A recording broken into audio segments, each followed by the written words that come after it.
Hey my loves, welcome back to the Spiritual Social. I'm Lexi and I'm coming at you today with another reading where we explore a dark topic, but I'm using my light worker skills to bring light and to help you understand some of the unconscious aspects of yourself.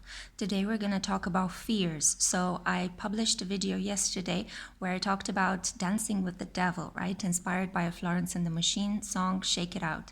And I did explore in that reading what could be some self-sabotaging patterns that might keep you from living a full, happy, abundant life. Well, in this reading, inspired by the lovely January, she's Holes of Mercury on Instagram, and she's absolutely sweet. She did talk to me last night as I was sharing with you guys on Instagram a couple of the fears I've been going through this week.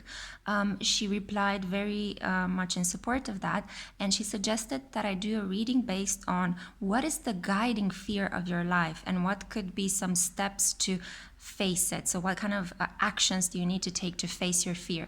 So this is exactly what this reading is about. The Grim Reaper in the title does not mean that I will invoke death. No, not at all. I will only shed light on what is one of the major fears in your life and what kind of guidance from Archangel Michael and the Divine Feather Oracle is there to help you overcome that particular fear and thereby help unlock a lot of blessings and a lot of happiness in your life. Okay, guys? So, Saturn is currently in Aquarius, so we are dealing with a lot of collective fear.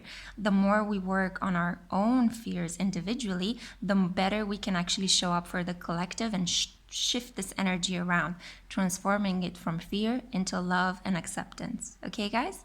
So I'm just gonna get right into it. Whew, I feel super energized today, and I'm filming this during the hottest part of the day in the area in which I live. It's about 4:30 o'clock, and it's super bright. So apologies if you can't see these cards correctly, but the ones that I have here represent archangels. So choose an archangel and let's identify what is your major fear. The first archangel I have here is Uriel, the angel of the flame. The second archangel I have is Raziel, the angel of mysteries. The third archangel is Gabriel, angel of communication or heralds. The fourth option is Sandalphon, angel of new life, one of the founding archangels. Then we have Eistibus, angel of divination. And finally, we have Zadkiel, angel of mercy and traditional protector of Gemini, I think. Yeah, I don't know. I felt the need to say that for all my Geminis in the house. Okay, guys, if you've made a choice then and are ready to explore into this, oh, before I go, I forgot to say, if you are under 18 or you are not ready to explore a kind of a deeper form of a reading, please just click away now, okay? Practice self-care and only dive into these sort of subjects when you are ready. Obviously, it's not going to be traumatizing. I am going to use my skills to deliver this message as considerate and as heartwarmingly soothing as possible, but at the same time, I might share some uncomfortable truths, okay? So if you're not ready for that, if you're looking for something ultra light and ultra fun, this is not your reading. Please click away now. Okay, my loves, any other further details regarding booking personal readings with me, regarding my schedule and how I post these videos, regarding my second channel, if you want to purchase my Erotica the Storyteller, all the goodies are down below in the description box, okay? So make sure to have a look at that as well. I love you so much, guys, and I'll see you at your pile. Mwah.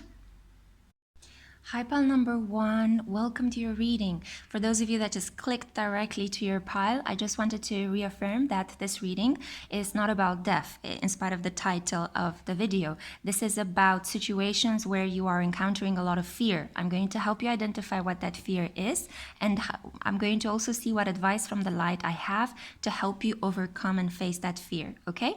This reading was inspired by the song Don't Fear the Reaper and by one of my lovely subscribers who's also my Instagram buddy. So this is the angel that you've chosen. Let me bring the card closer. This is Uriel, angel of the flame, traditionally the ruler of Aquarius. So let's see what fear you have. So I'm going to use the Rider-Waite Tarot for pile number 1. Wow, okay. Whew. A lot. What the... Okay, this is so interesting. Okay, so your fear is a fear of deep commitment, a fear of intimacy, a fear of actually experiencing union with someone. I think that because of this fear, you might delay the process of wanting to come together with someone. I have here the Devil card, yeah, which is about material bondage. You fear that being in a love connection might actually strip you away from your freedom, might actually take away from your life force. You might feel bored or trapped or indebted or heavy, kind of bogged down by the situation.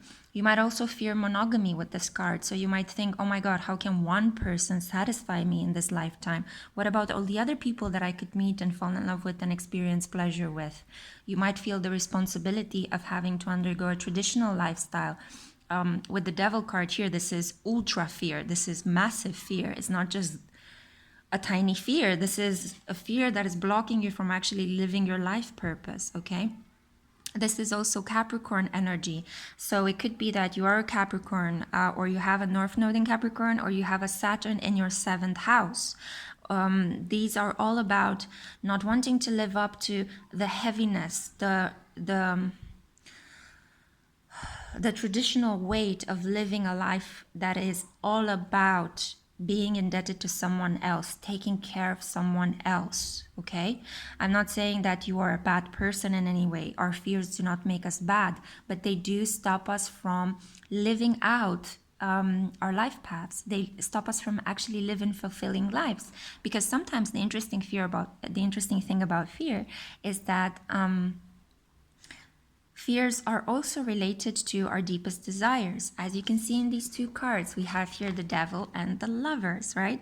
So it's very, very closely linked. You could either experience hell or heaven on this earth. It's all a matter of how you deal with the energy and the choices that you make. So you could be blocking, delaying, stopping, pushing people away. Romantic partners might appear in your life, people with potential, people that want to talk to you, people that want to build with you, people that are open-hearted to you. They want to connect with you. Look at his hand, right? Look at how beautifully his hand is being extended, touching hers very gently, right? You are guided here. You are guided by the energy of Leo and Mercury. So fast communication, clear, open communication, and open heart towards the area of union, okay? With the Lovers as well, this energy is ultra amplified, okay? The Lovers is a major arcana. So this is all about wanting that union, craving that union, desiring deep connection with somebody, a merger of heart and body and soul and spirit and even potential financial and material resources, right? But we have here the Knight of Pentacles, the slowest moving knight in the deck. So I do see that with this card here in a fear-based reading, this is a lot about standing on your dark horse and not wanting to come off of it, right? Resisting change, resisting the transformation, that deep emotional transformation that happens when you fall in love with somebody, when you get married, when you have a child with that person, all those deep, wonderful, delicious emotions. But at the same time, it's true that those emotions also come with a lot of fear, a lot of worry, a lot of anguish. You fear betrayal, you fear the loss of your loved partners, you feel that the vulnerability of your child might be compromised. So all sorts of these really deep primal fears that you heard the car outside, right? Confirmation from spirit. So all of these deep primal fears are playing out in your psyche. And I'm here to let you know that if you chose pile 1, you have a deep fear of commitment, a deep fear of union. You could have a Saturn in Scorpio as well. This is really, really a tough placement. People born in 1985 usually have this. So it's really, it's very, very deep. Sorry, also people born earlier towards the end of the 90s, beginning of the 2000s. My generation is from the 80s, so that's why I keep referring to them. But yeah, comment down below if you're a Pluto and Sagittarius with a Saturn and Scorpio. So this deep fear of commitment might make you want to make poor decisions regarding love. You might go for partners that are very exciting, but they are only for a one-night stand. You might delay the process of meeting with somebody. You might have met somebody that you have a connection with, and you're doing anything to block or ghost or push that person away. Or if that person comes back to you, you don't want to forgive them. You don't want to give them second chances, okay? These are all manifestations of your fear. And you heard that car again. Unbelievable. So again, there is something like, maybe I feel like it could be very annoying or very difficult for you to hear this. And I'm really, really sorry. But I do see that, once we acknowledge our fear, we can take steps to actually face it and overcome it, right? So let me see now what additional messages I can tell you about how to overcome this fear, yeah? Now that we have identified this fear. I just had it's so beautiful outside. It's so sunny, and there are tiny, how do you call them? Like tiny soft parts that are released by trees, by poplars. Poplars release some sort of like soft cotton-like, I don't know if you could call them flowers, that float in the air, and they're just very adorable. It looks like it's fairy sprites in the air at the moment. Okay, so how can you overcome this fear? How can pile 1 overcome their fear of intimacy, commitment, sexual union, romance? And what further advice can we give? Pile number 1 regarding this commitment. Whoop, sorry about that if it was too loud and you're listening with headphones. And then, guys, I'm shuffling on camera because I want this process to be transparent, and I want this, your energy kind of participates in creating this reading as well. So let's see. Okay. Immediately, the thing I got when I saw this card is that there is something here regarding you needing to first establish a home base, having to decide, what does home represent to you? I feel that maybe you're too focused on the acquisition of material goods here with the Queen of Pentacles and the Knight of Pentacles.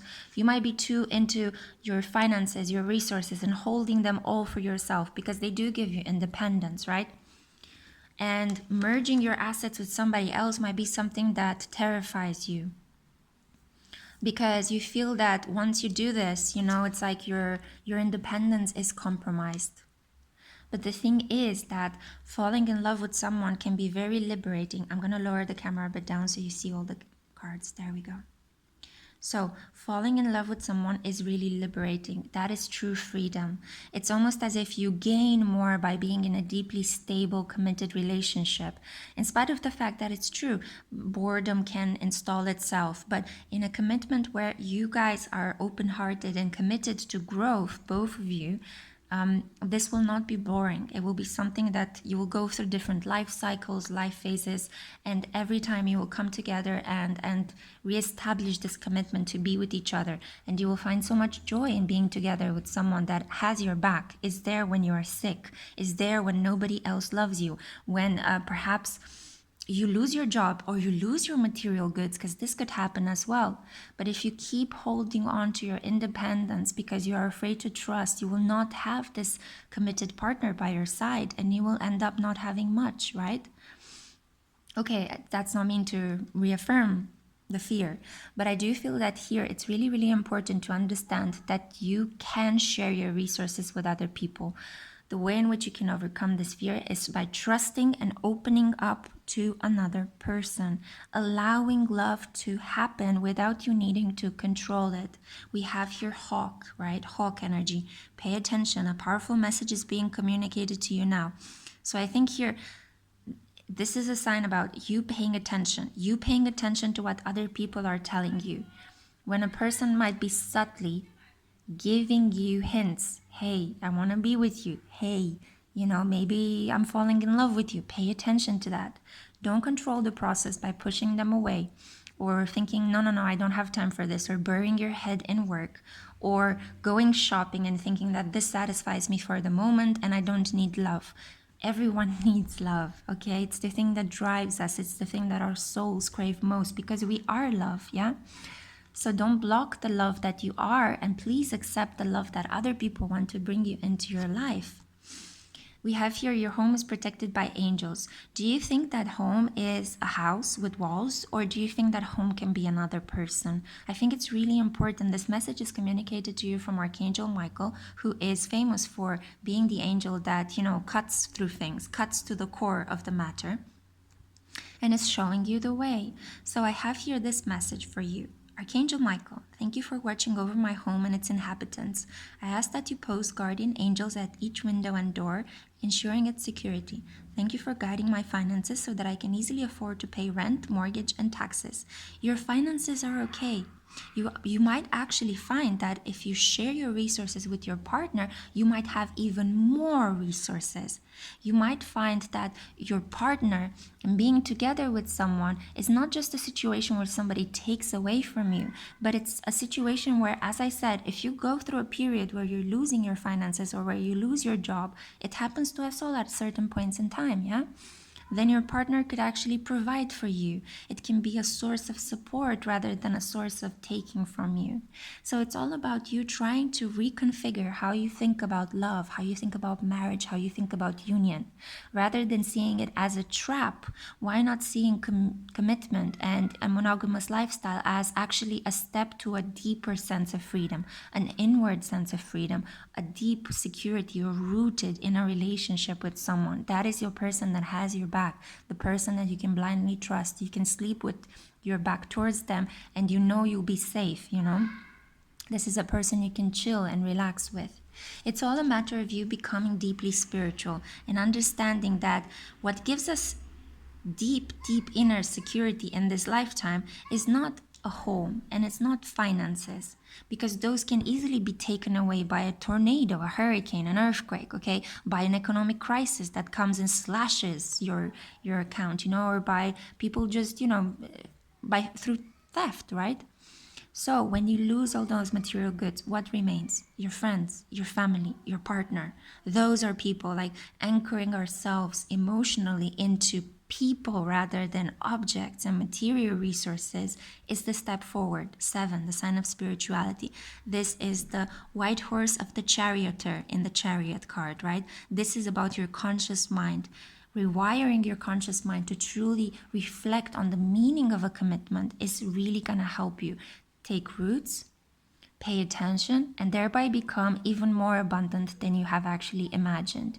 A union will deeply, emotionally, sexually, financially help you grow, okay? It's just a matter of you realizing and flipping the scenario on its head rather than it being a trap because of, who knows, maybe you grew up in a family where you saw this model, a marriage as a trap or a commitment as a trap. Try to surround yourself with positive relational role models and learn from them what it truly means to have a happy, healthy relationship where people go through life's ups and downs with generosity, kindness, patience, and support. I love you so much, pal number 1. I hope this really helped. This is very encouraging. It's so beautiful. I mean, it's not that terrible of a fear to have, but I know that it can be, when you have it, I know that it can be very stifling, okay? So I hope this helped you. It gave you some wise advice, or at least it entertained you, because the cards are really beautiful, okay? Please share and comment down below and subscribe as well if you haven't already. And yeah, as I mentioned, have a look in my description box below. Lots of information there for you. Okay, guys, I love you so much. Bye. Hello, pal number 2. This is for those of you that were drawn to Archangel Raziel, the angel of mysteries, okay? I'm just bringing the card closer so you get to see it. So, if you skipped quickly to your pile without listening to the introduction, I just want to say that this reading is not about death, okay, in spite of the title, The Grim Reaper. This is about uncovering your fears and finding out what actions you can take to overcome them, okay? I'm going to pull some advice from Archangel Michael and the Divine Feather deck to try to uncover some support. But first, we need to dive deep and uncover your fear. This reading is also inspired by the Don't Fear the Reaper song, so have a look at that, okay? Listen to that if you don't know it. It's a bit of an old school song, and I will link it down below in the description box. Okay, so I want to proceed now with finding out what is your deepest fear. Sorry about the noises outside. It's very hot in my neighborhood. Wow, it's a lot of cards. Okay, I'm taking all of them. It's very hot in my neighborhood, so I need to keep the window of my balcony open. Okay, wow.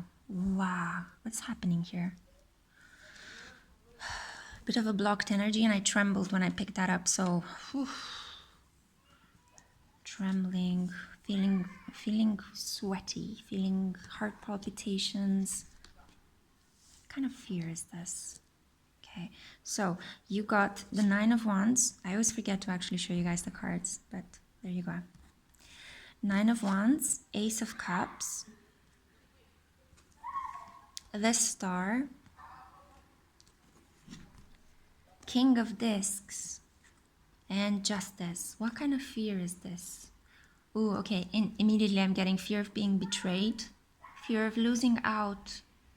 Losing out what? Money, resources. Fear of being unseen, unheard, neglected. A fear of having worked so hard to achieve something and not actually being rewarded or not being given your just rewards. Definitely, this is the core fear. A fear of being insignificant, unimportant, of working very hard to achieve a certain amount of social status and then that being taken away from you, losing that. You don't want to fade into oblivion. I feel like with the King of Pentacles here, you want to be somebody. But when the 9 of Wands is as well, this is about being at the end of your wits, but still holding on, pushing forward like a tiger, you know? But it is with a lot of self-sacrifice and it is with a lot of effort. It's like that moment when you go, oh, I still have half of the mountain to climb, but I have to climb it, right? And King of Pentacles is, especially in this representation in the Mariel Tarot, this represents the god Pan. And again, we have Capricorn energy coming through. So we had it in pile number 1 with the devil. I feel that right now with Pluto going retrograde into Capricorn, the fear has been spread even stronger in the collective unconscious. And this is about being forgotten, not being known, being nobody, having nothing, being nobody and having nothing. This is one of your biggest fears. And being somehow betrayed. But I think this is not about emotional and sexual betrayal, but being betrayed by your coworkers, being stabbed in the back, having people stealing your ideas, not giving you the just promotion or rewards or award that you need for all the hard work that you've been putting. Yeah. This is Libra energy, so you could be a Libra. I see Libra, Capricorn, Sagittarius as well. And Aquarius with the star. You could have some of these placements in your chart. So definitely, wow, with these placements, such ambitious signs, you are driven to succeed. You are driven to create new things, to bring the light of awareness to people through either the production of books or articles or writing pieces. You want to share knowledge. You want to be seen as wise, as a kind of like a master in your area, an expert. You want to be an expert. And you feel somehow that this has been your calling with the Ace of Cups here. I forgot which angel this represents, but oh, okay. If I'm not mistaken, I think this is Sandalphon, Archangel Sandalphon. So this is about you working really hard to blend your masculine and feminine energies, because if you look closely, the body of this angel is hermaphrodite. It has both male and female sexual organs, but it holds a snake, so it's kind of like controlling your lower desires. So I feel like you've been struggling a lot to control your basic needs, to control your lower desires and excesses and impulses. You've been working very, very hard to achieve the social status, to achieve the wealth and renown you want. And that child crying is a very clear indication that Spirit can hear the cry in your heart, can hear how difficult this has been. But you kept hopeful. Okay, I don't know if I can close the window. Okay, there we go. But you kept hopeful. That's the really important part, right? So, and I do see that your just rewards are coming, but you are gripped by this fear from time to time. You are gripped by the sudden apprehension, like, is somebody stealing from me? Did I actually launch my product when I had to? Is somebody like taking advantage of me or taking my money away from me? Okay. You are from time to time shaken up, just like that child that was crying, you know. I could feel your pain, and I could feel how annoyed you are and how angry you are from time to time, just like this tiger. It's like, you want to pounce forward.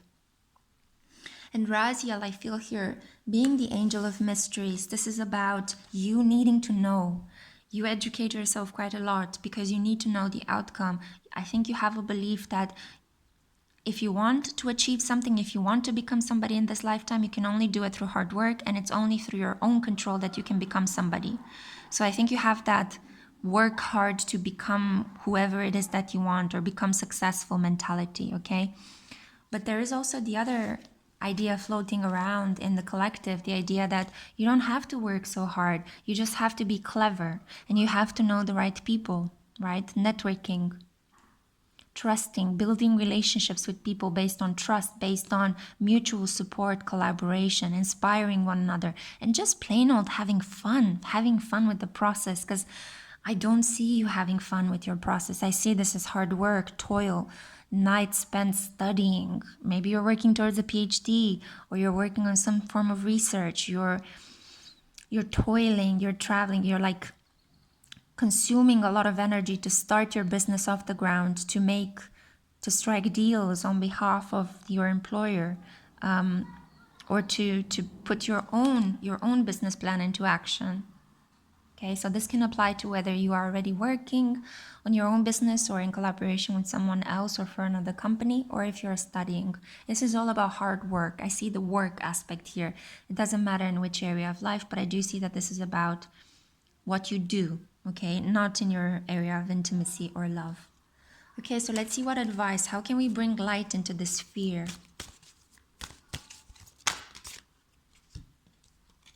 Okay, you've created this situation and you have the power to change it. Dear Archangel Michael, thank you for letting me lean on your strength and for reminding me of my personal power. Please guide me to manifest and heal according to divine will, creating peace and blessings for everyone involved. And then we have, take your time making this decision. Archangel Michael, please help me stay strong and relaxed as I approach the situation. Remind me to detach and step back, allowing the situation to naturally unfold. Thank you for protecting me. So you can slow down and enjoy the process. The way in which you can overcome this fear is if you understand that nothing of what is yours will be taken away. You are divinely guided on the life path that you've chosen. And this is it. So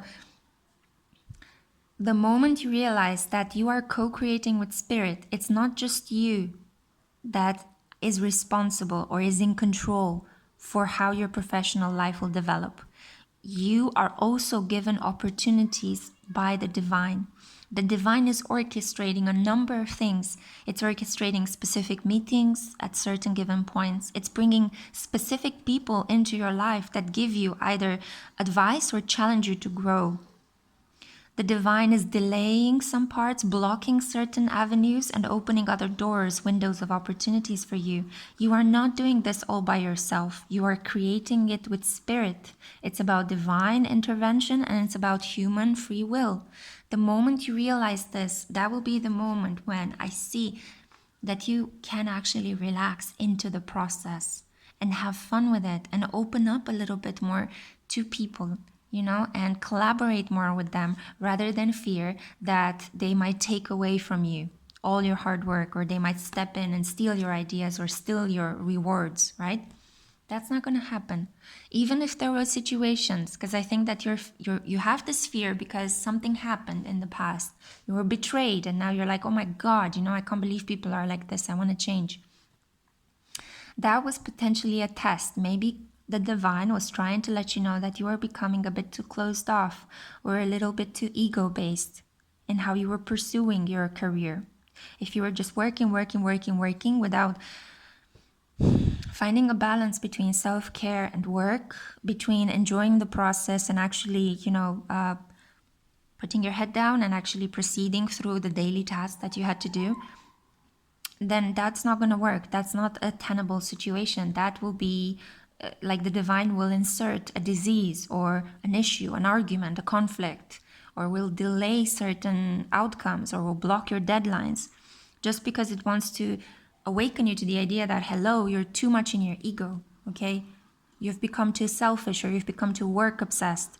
The divine wants us to be balanced, yeah? Because we are its children, okay? So it wants us to be balanced. It wants us to have fun. It wants us to enjoy this connection, this natural connection that we have with it. So don't worry, okay? There isn't anything that, how should I say, the fear that you have that you will not become somebody, that you'll be forgotten, is just an illusion, because I see the divine already orchestrating options for you. All you need to do is open up to that, open up. Just like the star does in this card, see? Open up. Let's see what additional message I have for you from the divine feather. Magpie. So, reevaluate your priorities. It is time to let go of what you no longer need. So I think this is about not gripping too tightly. Yeah, I think there is a very strong Capricorn influence here in Libra as well.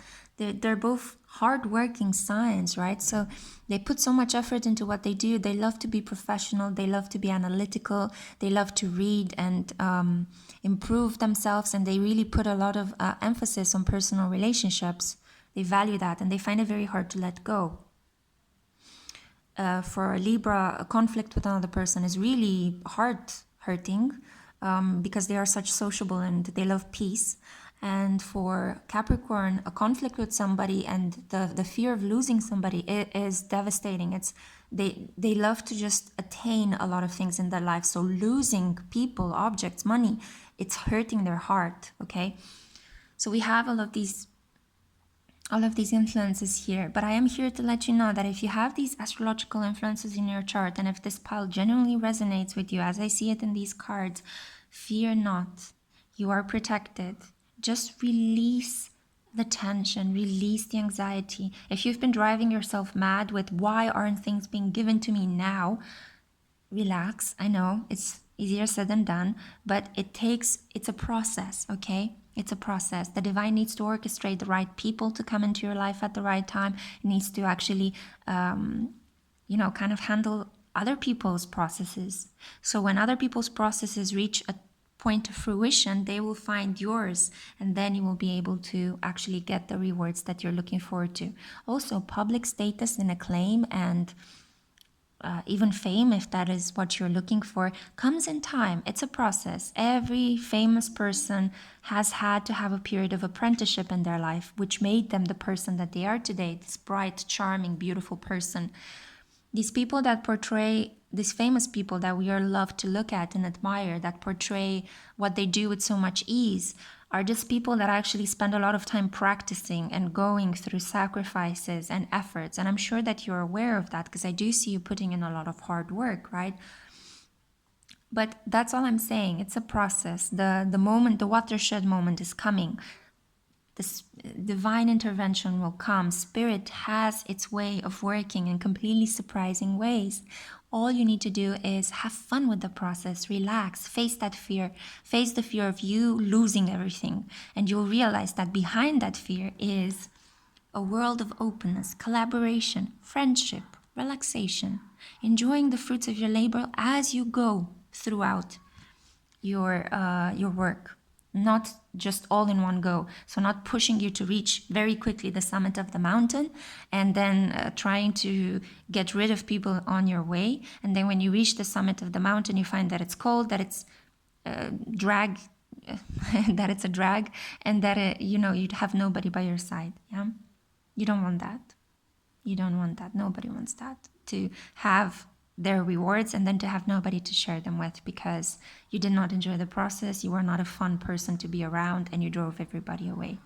Focus on the process, okay? The way to face this fear is to focus on the process and just enjoy the ride. Enjoy the ride. Schedule in a lot of self-care. Whenever you feel moody, angry, that is a sign that you've overworked yourself. So just rest and then come back to your work tomorrow. It will still be there. Trust that everything is still yours, okay? And who knows, if you come back at it with rested eyes, it will be even better and it will improve and it will actually reach you to where you need to achieve or to the place where you want to go in a much quicker period of time. But you need to rest. Okay, pile number 2, this was the message that I had for you. I hope it helped. Sorry about the crying child, but it did. I think the crying child was significant as a moment of extra messages from the divine regarding your situation. I could feel that pain. I could feel the annoyance, okay? So if you enjoyed this, you know the drill. Subscribe, comment down below, have a look in my description box, lots of goodies down there, and you can even check the song that inspired this reading. And one of, well, yeah, okay. You can even check the song that inspired this reading down below. I'll link it there. Okay. I don't know. My thoughts are going haywire. I just wish you a really wonderful day. I hope you found this inspiring. Bye. Hey, pal number 3. This is for those of you that were drawn to Archangel Gabriel. Let me show you the card. There you go. If you quickly jumped to your pile and skipped over the introduction, what I am going to do in this reading is that I am going to explore your fears, okay? I'm not going to deal with the subject of death in any way. Maybe that might come up through the cards, I don't know yet, because I'll shuffle them for you live, okay? So I'll link down below as well the song Don't Fear the Reaper. Maybe that could help. And yeah, once I have identified your fear, I'm going to move forward and see how could you maybe work at facing your fear and thereby overcoming it, okay? Just notice that this clear crystal quartz was upside down. This is already a sign, so maybe your clarity, your innocence is upside down? Clarity, innocence, purity? You can't see things clearly. Okay. You can't see things clearly. Okay, Spirit, in which area of life? For pile number 3, what is the fear that is guiding them? Which fear is guiding them? It doesn't want to say. What is happening here? I'm going to choose a different deck. I'll choose the Deviant Moon Tarot. You're being kept in the dark. You don't know. There's no clarity. Okay, there we go.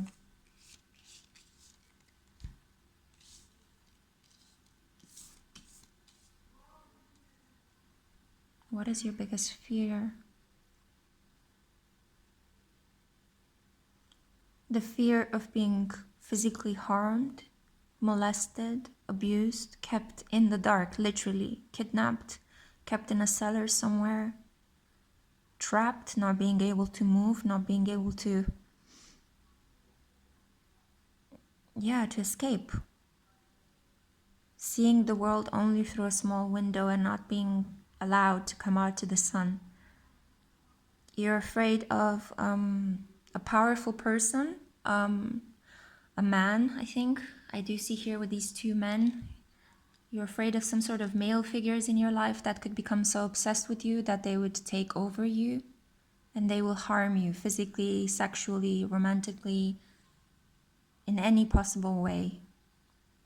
I'm going to pull some clarifiers for this one from the Sun and Moon Tarot. Yeah, definitely. Fear of rape. The Chariot, yeah. Gain, 9 of Pentacles.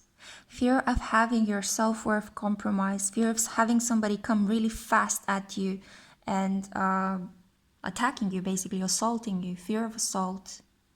Yeah, this is definitely the group that is afraid of physical torture, abuse, sexual abuse, rape, assault in any kind, shape, or form. Anything that could trap you, lock you, sedate you is bringing up a lot of fears, a lot of fears.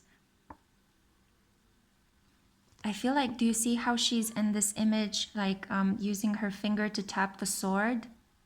It's almost as if you're afraid that you might do something to attract a person like this, or you might go to a party and might flirt with somebody who might turn out to be a psychopath or a sociopath, right? So I feel like I'm trying to arrange the cards. Why am I doing this? Kind of wanting to have control over the situation, wanting to have control over whom you attract, fear to be gripped and grabbed and chased. I kind of have an image right now of a person putting a sack over somebody else, or a hoodie. Yeah. Yeah, these are the deepest fears that I see here with this pile. Genuine physical assault.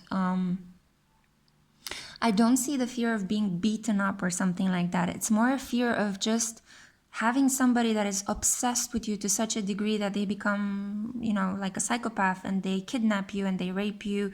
They want to keep you for them, and, you have like a secluded relationship and nobody can find you. And that's basically what I see. So it's that kind of specific scenario. You're afraid that a person might kill you and bury you someplace where nobody's gonna know where you are buried. I don't know, you could be watching a lot of crime shows, and I do know that this is a very common scenario in countless detective movies out there, especially American ones. So maybe this fear is not necessarily brought up by anything that has happened to you in the past. This is mostly a mediatized fear, right? The patriarchal form in which women are controlled in the society and in which their sexuality is controlled, the fear of being raped and sexually attacked and having that sort of gender power, right?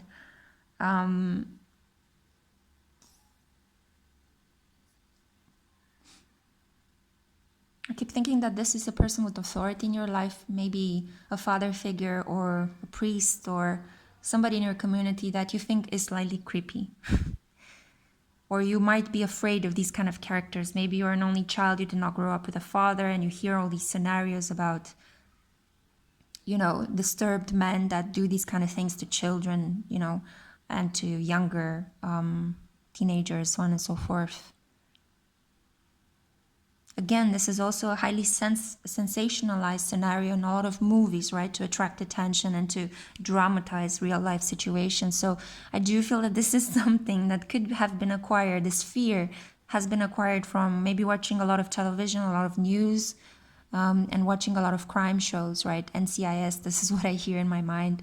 But it could be even further, like True Detective, so on and so forth, right? Mystic River. All sorts of things like that. So this fear applies to both if you're a male or a woman, but the fear of this male with authority applies again both to if you're a man or a woman. You both have this kind of fear of male authority, of male domination.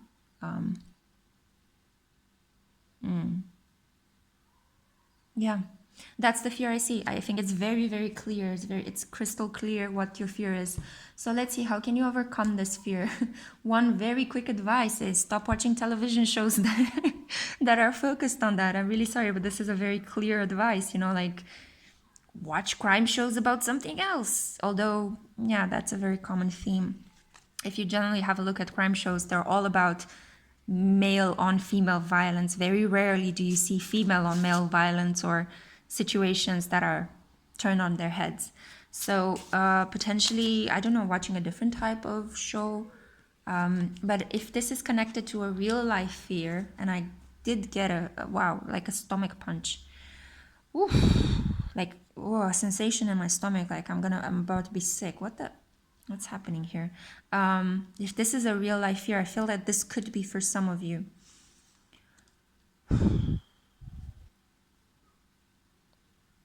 If this is related to something that has happened in your life already, then please seek help. That's my first guidance, without even looking at the tarot cards. A counselor can do wonders for you in the situation, can help you reconsider and reestablish trust in your basic relationships, especially with men in authority.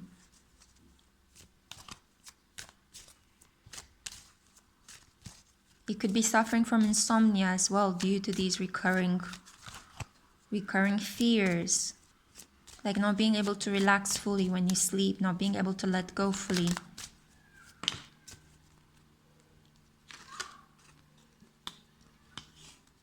Yeah, did you hear that drill machine outside? It's kind of like, this is kind of something that keeps drilling into you. It caught you off guard. When you least expect it, you go through this. Oh my God, what if this could happen to me? As soon as nighttime falls, or as soon as you're in a situation, you're by yourself, you're like, oh my God, the boogeyman under my bed. Okay, so Finch. Okay. New opportunities and choices are opening to you now. Claim them. I do think that you are about to reset this unconscious fear in your psyche. I feel like some men that might have the characteristics of the ones that you fear, or the descriptions, the way that you imagine this boogeyman that can kidnap you, seclude you, might appear in your life, so that when you face them, you realize that these are just normal men, and they don't fit the description of those scenarios. Or even if they do, they won't harm you, and thereby you face those fear, and you face that fear, and then you are able to realize that I can be calm in relation to these men. They're not going to harm me. Maybe you are in a situation right now where you have to deal with some men that bring up these kind of images in your mind. It could be a potential romantic partner. It could be someone at work, a teacher that you have to work with, a counselor. But it's really important that you talk about these things. As ridiculous as it may sound, you can jokingly ask people, I was just thinking you might be a psychopath or something, and see how they react. And their reaction is going to be deeply healing to you, because I do see positive reactions. I do see here people that will help you laugh and heal and find that they can be safe. Yeah, so decide to be happy now. I think that this is a way in which Spirit is letting you know that, these fears that grip you from time to time might block you from genuinely connecting with some male figures in your life. But this is just all an illusion. These men are not going to overtake you or overcome you. And you shouldn't feel the surrender that happens during sexual intimacy, because that's actually quite pleasurable many times. But it's all about healthy communication and clear boundaries, right? So feel free to open up and share a little bit of these fears, it's very common in what continue to be patriarchal societies for women to have these fears, right? So there's nothing shameful about this. You can genuinely say, look, I don't feel very comfortable. I don't feel very safe if we meet at this hour, or if you make jokes about this subject, or, if you don't make me emotionally safe, I don't really feel that we could have a relationship. So feel free to talk about that, and try to see the positive spin in this. I know it's very difficult. I know it's a bit weird to ask for that, right? But the advice that I have here from Archangel Michael is that, thank you for blessing me, open my heart to happiness, joy, and bliss. I'm now willing to see all the goodness in my life. So maybe your mind keeps churning out these really aggressive, dark scenarios. It's kind of like an attraction for the macabre, just because it doesn't want you to connect deeply with another man in your life. But as soon as you decide to flip the scenario on its head, so instead of actually thinking, oh God, men are going to harm me, you're just going to think, I'm going to give men a chance, a chance to talk to them, to allow them to be around me, to relax. Just have fun, allow them to flirt with me, and see where the conversation leads, see where the situation leads. You can always control it. You can always back out. You can always say, okay, I'm out, I'm gonna go home and sleep.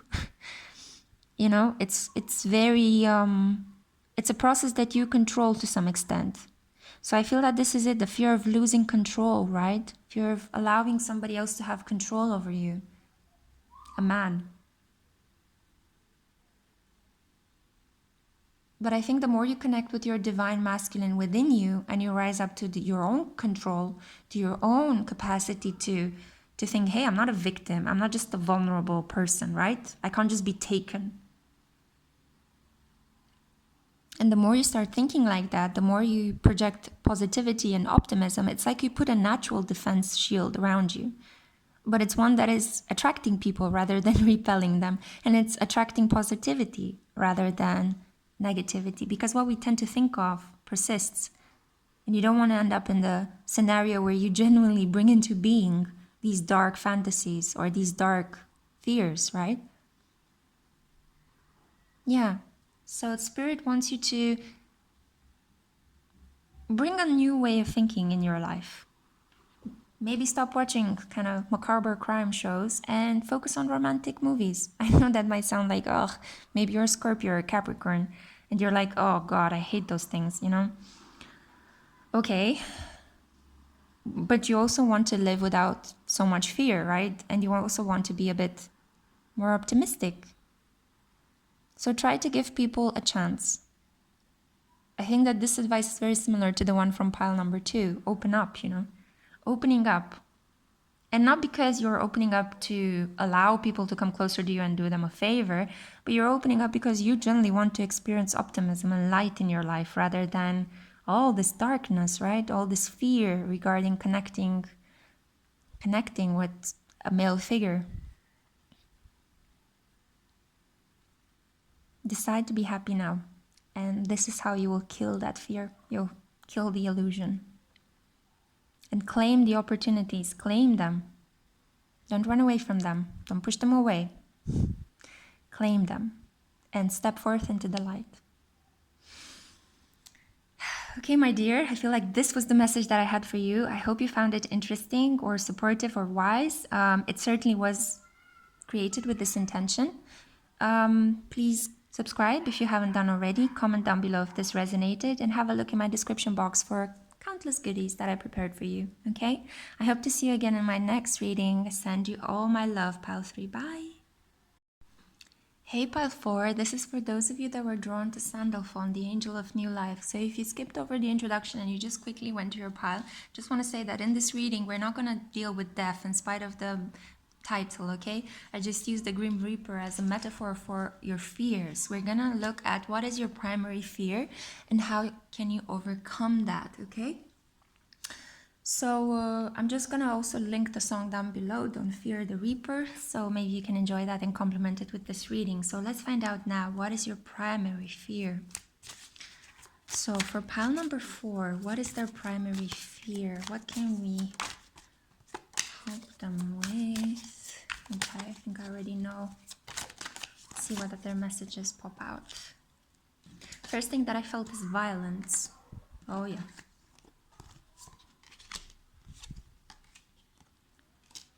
Oof, wow. Violence, such a strong thing. You're afraid of physical violence. It's a little bit similar to pile number 3. Let me move this a bit down so you see the cards. But that was about more like having their freedom trapped, you know, in seclusion, and more like sexual themed dark dreams. But this is about violence. This is about engaging in conflict. This could be verbal conflict as well. So you're afraid of verbal vitriol, toxicity, people swearing, cursing you. You're afraid of doing the same thing. And I do feel that here is kind of like you might need to swallow your words sometimes. I do see here with the 7 of Swords and the 2 of Wands. Sorry, why did I say 2 of Wands? 2 of Wands, 7 of Swords? We had the 2 of Wands previously, but 2 of Wands, expansion through... Yeah, okay, I know why I said 2 of Wands. I feel like you're this person that can put their foot in their mouth, and I feel like you've learned to swallow your words. You could also manifest things very easily through the words that you say in anger, so you can actually have the power to curse other people. So I think you've noticed that about yourself, and you're very, very careful about how you use your words. Sometimes you might feel the need to angrily speak, but then it's like you try to repress it because you know how much harm it can cause. So I feel that you have some past experiences of actually done that. I see Scorpio as well, but that's not surprising. The Grim Reaper appeared in your reading. So this is very strongly related to some sort of fearing that your words might actually cause a certain person so much pain that they will take their life, or fearing that you are bullied to such an extent or beaten to such an extent that you die. This is about somebody dominating somebody else, right? Somebody that wants to be powerful and takes thereby your power away. You're powerless. And this is a lot about conflict, physical conflicts, muscle, fists, right? I don't see blood, so it's not really about that, but Definitely. So, like physical and verbal violence. I'm not sure if you grew up surrounded by that. I'm not sure if you, maybe your community, if it didn't happen in your family, perhaps it happened in your community and you're very scared of that. Maybe you lived in a community that was under siege or had frequent encounters with the police, or, you know, it was close to a drug cartel or God knows what. There is something here, or what, maybe it was a very poor kind of factory-based neighborhood, where you actually had to be very careful, you know, how you spoke and to whom you spoke, because there was a lot of violence. Threats of violence were hanging in the air. This could also be that you lived in a racially different or racially tensed neighborhood. So I see here the conflict between white and black, right? So yeah, there's definitely here racial tensions, potential for violence escalating very quickly, domination. Maybe you are part of a minority living in a different culture. You have to watch your words because you know that you will be subjected by the authorities of that area to unfair treatment. And yeah, I definitely see this kind of like having to swallow all that bitterness, right? Because you don't want the situation to escalate. So on one hand, this is why he's swallowing a sword. On one hand, you realize that what is happening is super unfair, right? But on the other hand, you're like, yeah, but I don't want to create conflict because I know what has happened from previous experience of other people in my group creating conflict with the powers that be. So yeah, definitely this is about very strong racial tensions, cultural tensions, minority tensions. So yeah, this is about the struggle between the powers that be, the authorities, the institutions in a particular state, and your own ethnic, racial, cultural background, which tends to be the one that is dominated. So it kind of taught you to be afraid of that. You kind of live with that fear that, you know, oh my God, a potentially tense situation can happen every time. So you have off the chart developed intuition. It's almost like you have another eye in the back of your head. When you can sense when somebody's tone is different, you can sense when somebody starts sweating, or you can sense conflict is coming by the way a person furrows their brows, you know. It's yeah, you've got a sixth sense about these kind of things. You know where to go, to which places to go, and which places are potential you know, places of deep conflict, of deep toxicity, yeah, if you want to call it. Yeah. Oof, yeah. So this is your biggest fear, is the fear of actually being turned up on your head, a situation of conflict that can turn your life upside down without you even realizing it. Things quickly escalating. You're afraid of this escalation. You're afraid of this, all of a sudden, the devil stepping in, right? You see with this little winged devil. And you not being able to control the situation, but actually the situation falling into the hands of somebody powerful, more bigger, somebody that can steal your dignity in some way, can beat you up, can emasculate you, can abuse you. Yeah, just because you're different. Yeah. And this is a heartbreaking fear. I feel like you've been living with this for a long time, and it's not changing. There is any potential or situation that it will change. You know, this is something, that fear that you live with daily, and it can have like, I feel a tension in my heart. It's like, I do feel that it's weighing heavily on your heart. This fear into which you were born into, almost like, you know, it's not something that you created. It's something that's been generationally sent to you. Especially if it's an ongoing racial and cultural or ethnic minority conflict that is just not laying out. This could be a religious conflict. I'm kind of hearing here as well with the minarets in the background. This could be something, maybe you're Muslim and you're fearing the current backlash in the world against Muslims, or it could be that you belong to a certain religious group that is being persecuted. Yeah, that's your fear. And you have off the charts an intuition that is so powerful regarding sensing fear, almost tasting it. You know, you know how it feels. You know what to look for. You know all the nonverbal cues, you know, and you also know how to potentially escape quickly from a situation like this, but you don't know if you can actually have the power to de-escalate something. So this is why you're afraid of this conflict. Oof. Okay, let's bring some light into this. So What advice from Archangel Michael do we have regarding how can pile number 4 overcome this? Sorry, pile number 4, my camera cut off just at the moment when I was getting this angel guidance.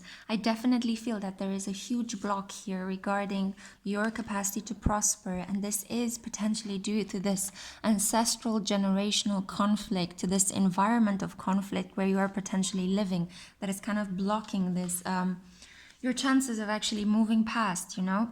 But it's okay, we're gonna persevere, and hopefully even with this reading you'll receive a lot of relief and a feeling of healing and a healing of comfort. At least that is my intention. So I want to proceed now with reading what advice came forth. Your inner guidance is real and trustworthy. And I was just saying when the camera interrupted how I was blown away by the fact that your intuition, the instincts you have developed are so important. They help you survive. So always choose to follow your intuition. Choose to follow that feeling in your gut, that sensation that you get when you are around a person. Choose to continue to read those non-verbal clues that tell you conflict is about to happen or a situation is about to escalate, okay? Because they will not lead you wrong, and they will potentially also save your life, especially if you have to deal with these situations of perpetual violence, right? So it says here, Dear Archangel Michael, please help me clearly hear, see, feel, and know the divine guidance that I have asked and prayed for. Allow me to keep my ego out of the way so your wisdom can come streaming through me for my own benefit and for those around me. I know that in situations in which there is this perpetual conflict or there is a societal conflict that gives you a feeling of constant anxiety, it's very hard to open your heart. And it could be that there's a lot of conversation about revenge and getting back at people and not letting them get to you. However, the best way to heal this situation, to appease this conflict, is if people, instead of living in their egos, they go back to their hearts, okay? And they choose modesty over their tempers, over acting on their sort of say the justice that they feel they can take into their own hands, instead of waiting for divine justice to pay back whatever hurt has been happening, okay? So I know that might feel very difficult to hear if you're living in such a condition, but I would always, just as I've accustomed you on my channel, I would always say choose love over fear, right? Choose bravery and courage and modesty over conflict. And this is a bit difficult to say, because obviously at the same time you do need to have your boundaries well set in place and not allow toxicity into your life. But there is a balance there between blocking out the energy of some people and then at the same time being kind to those people that you definitely need to nurture. There is a way in which you can do this blocking out with self-worth and self-esteem, and without actually having to create conflict or resort to revenge or to resort to control the other person or harm the other person, right? Harm creates more harm. So without harming the other person, you can reinstate your own boundaries by saying, I'm not going to put up with this, you know? I'm not going to be part of this, but I'm also not going to engage in conflict. So I think it's the way in which you can face your fear is peaceful resistance. I think that's exactly the way. You can study the biographies of people that have lived in such situations. We have inspiring situations, for example, in Gandhi's persona, or Nelson Mandela, or Martin Luther King, right? Different areas of the world where there were these racial conflicts and how these men managed to overcome them, okay? Or women as well. I know that there is the biography of a very famous Liberian Nobel Peace Prize winner. I forgot her name, Leila Mbogwe, or something like that. I'm sorry, I'm very poor with pronouncing African names, but I can link it down below, okay? For pile number 4, just a mental note, I can actually link her biography down below to help you understand how you can cope with conflict in your environment. One way to actually cope with it as well is to make sure that you have a very nurturing and stable home family life. So it's to nurture your family and thereby find the strength to overcome this fear by by rooting back into your own family and realizing that if you get to experience love and happiness in your own family, you can actually radiate this forward. Because the illusion in this situation, the illusion is the fact that you are separate from other people and other people are separate from you. Because why? Because you might have different skin colors, or because you might be from different religions. So you understand yourselves as being separate, as being opposites, and thereby a conflict is created, like two magnets, you know? It's like you're gonna be pushed towards each other constantly, but you're going to repel each other at the same time because you feel like you're not the same. But actually, if you look down at the human level, we're all the same. We all have the basic needs and desires, right? We all eat, we all drink, we all sleep, we all like to love and be loved. So, and we all need to work, you know, all sorts of these different things like that.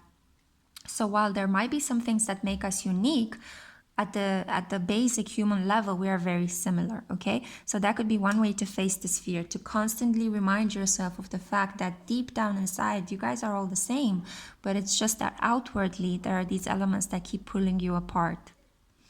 So the person you're asking about is trustworthy. I think this is such a beautiful message of reminding yourself that conflict resolution comes about when you trust, when you choose to trust the other person, and when the other person trusts you.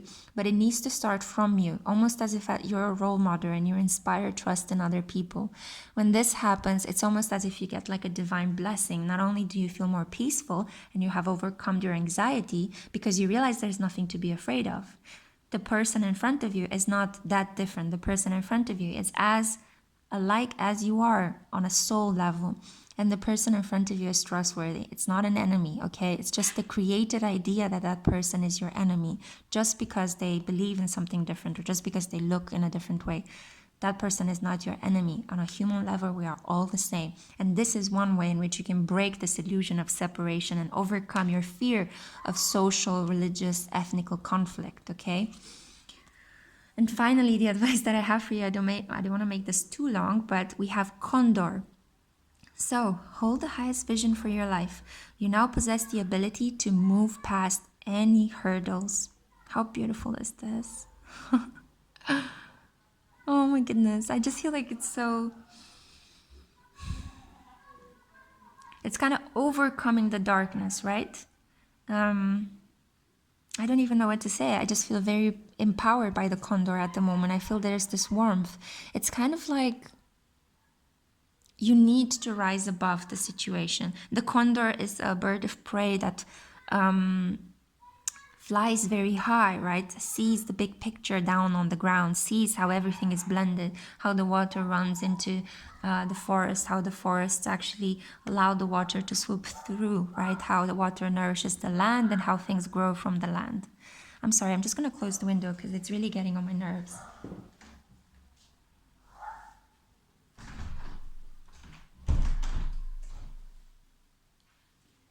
Okay, sorry about that, but a lot of families and children are playing outside and they can be very noisy. So again, I do feel like I'm not sure if what I am conveying to you now is annoying, or I'm not sure if you feel this type of annoyance, like, oh, maybe this advice is not, I've heard this before and it might not apply to me.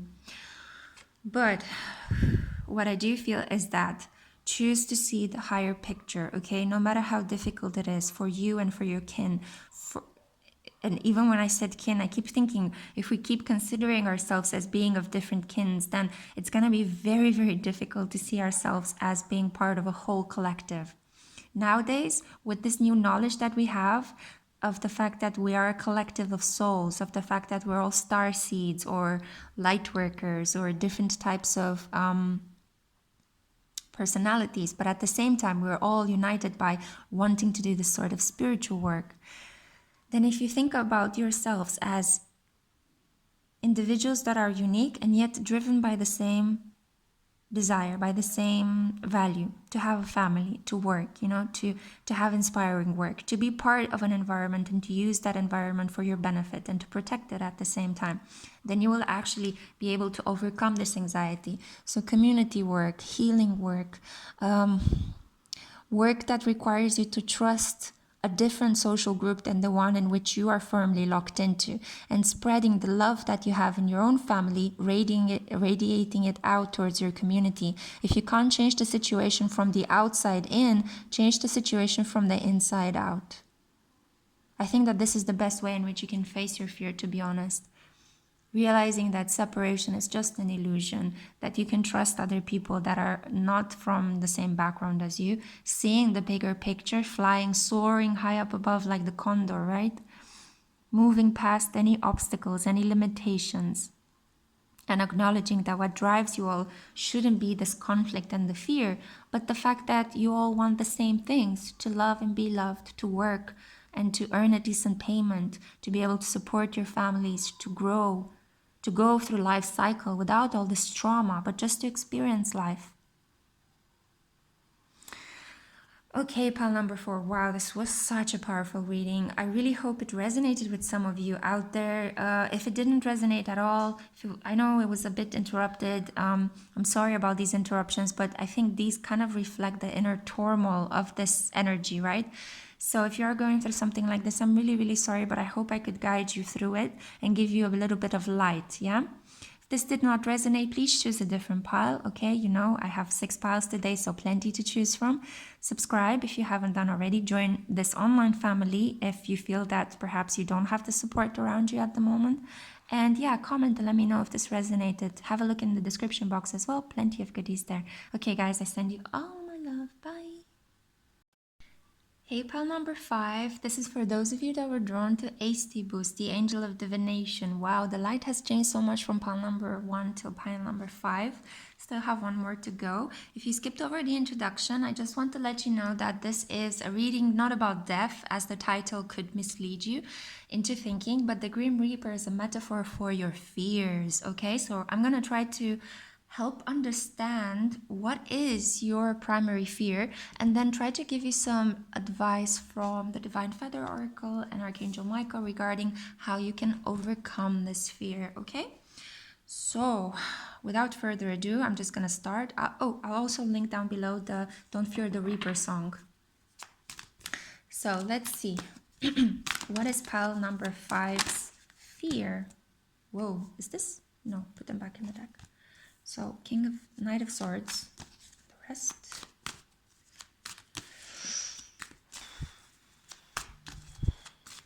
Okay, this doesn't want to come out. What's happening? Okay, there. And I want some clarifiers because this was a bit difficult to come out. Clarifiers from the Sun and Moon Tarot.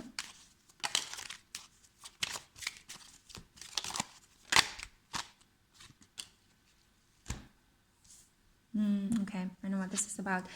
So, let's see the cards. I don't read reversals, just so you know, guys. I think these are blocked energies and I'm unblocking them for you in this reading. Whoa, okay, you have a fear of success. This is like hitting me on the head. It's so powerful. You are afraid of your own power. You are afraid of becoming big, important, known, rich, famous, wealthy. You are so terrified of it and you are doing everything you can. Oh God, I'm sorry I'm laughing, but I'm sorry, but it's like, oh my God, why would you hold yourself back from that? Look at this. It's like smash, smash, smash, smash, right? You are doing everything in your power. And I think it's exhausting you as well to try to dissuade people from nearing you, to try to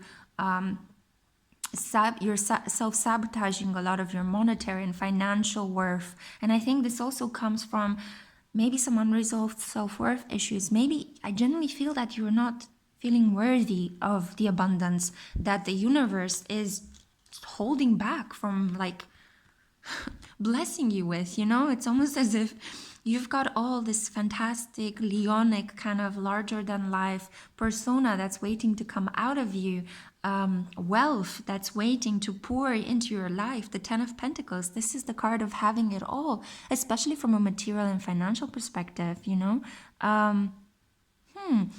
Okay, this is so interesting. This might resonate for a couple of you out there, but check pile number 4 as well. That had some religious themes as well. But look at this. I see the Star of David here on the tree, right? And that's kind of like, I interpret that to be the tree of life. But I feel that the first thing that popped into my mind, okay, and I know it's a bit of a cliche, but the idea of Jewish guilt, you know, how like the Jewish population thinks that guilt is a driving force in their religion and their customs, you know, and I do feel that here there is a theme potentially. You are self-sabotaging your self-worth because you are feeling guilty for something. It's almost as if you feel like I cannot be wealthy and I cannot have this power because I don't deserve it, because I've been a bad person and I've done awful things, you know. But what you could consider to be awful might be very minor things, okay? So be careful about self-deluding yourself into thinking you're an awful person. Okay, maybe, you know, a lot of us actually engage in conflict, you know, or have a very blunt exchange of words, you know, or we speak our truth very clearly and it might end up hurting somebody accidentally, you know, or we sometimes, yeah, we do say things in anger that want to hurt other people. But it's human to be like that, okay? This is not going to change. This is going to be around for as long as humans are going to be able to interact with each other. We're always going to have an ego and a self. We're always going to have this capacity to cut with our words and a capacity to speak from our hearts. And these forces exist in the same person as well. It's not like one person is supremely good and the other person is bad, you know? No, a person has both good and bad sides within them. And you could be a fantastic worker, but you have a lot of guilt regarding maybe the fact that you don't have a good relationship with your mother. Maybe you said something that hurt her, you know? Or maybe you have a lot of guilt because in spite of the fact that you love your husband or your wife, you cheated on them because you feel like your life with them is a little bit of a trap. So then this is something regarding going over some of the, oh God, and I feel like it's heavy. I'm sighing often in your pile. So I feel like this is, yeah, this could be related to some sort of like adultery, you know, or some sort of guilt that stems from your religious upbringing. You know, like you feel you need to be guilty for something, or you feel like you have a very stern view of life, which was instilled in you due to your religious upbringing, maybe Catholic school, maybe Jewish teachings, I don't know. Whatever it was, it kind of made you see the world in very black and white ways. And I see here, and the light just extinguished itself. Oh my God, this is significant. It's a sign from spirit that could be a confirmation of the truth and might resonate with some of you out there. And I feel like it's almost like you're kind of stopping your phoenix moment. I think I've said this in other piles. I don't want to bang on about it, but I don't know. Maybe there are a lot of Scorpios subscribed to my channel because I do feel this energy so strongly in my readings. Also because of my first house Pluto as well. But it's something here about an unevolved Scorpio sees the world in black and white. A Scorpio that has gone through a couple of phoenix moments in their life is evolved and is able to embody the energy of the eagle, the bird of prey that sees things from a higher perspective, right? So, and understands that things in life are complex, okay? It's not so easy as to say, I'm right and you're wrong. Because in certain points in our life, we can be wrong and other people can be right. And then in other situations, you know, the tables turn. We can be both right and wrong about different things. I hope this makes sense. Life is very complex. There are no easy solutions, okay? We are such complex individuals, and the more we progress and evolve, the more multifaceted we become, right? I mean, now we're talking about parallel universes and parallel worlds and telepathy and claircognizance and clairvoyance and, you know, 3D and 5D connections. This is something that, you know, this came about as we expanded our awareness and we evolved all together, but also individually. So on an individual level, and then we expanded this on a collective level through our work and through opening our hearts. What I want to say with this very expansive metaphor is that if you block your own phoenix moment, your own transformation, your own kind of descent into the underworld very briefly so that you transform your black and white mentality, which is not something that I think is specific for you. It's something that you received. This is received knowledge. This is something that has been inculturated with you through your childhood. This is common sense knowledge from your particular religious or cultural background. But it's not been helping you. It's not helped you achieve strength, achieve power, achieve wealth. It's not helped you walk into the forest and begin your journey. You're still on the outside. You're still afraid, and you are in this black and white mentality, good or bad, right or wrong. But if you walk through this forest, this card, the Two of Wands in the Mariel Tarot, represents the two trees that stand guard at the beginning of your soul's journey through the dark. And it's a spiritual journey because it's one's energy. You're afraid to undertake this deep spiritual journey. You would be much happier to stay in this black and white mentality and receive knowledge. So it's kind of like, well, other people have decided what life should be for me. Why should I fight it?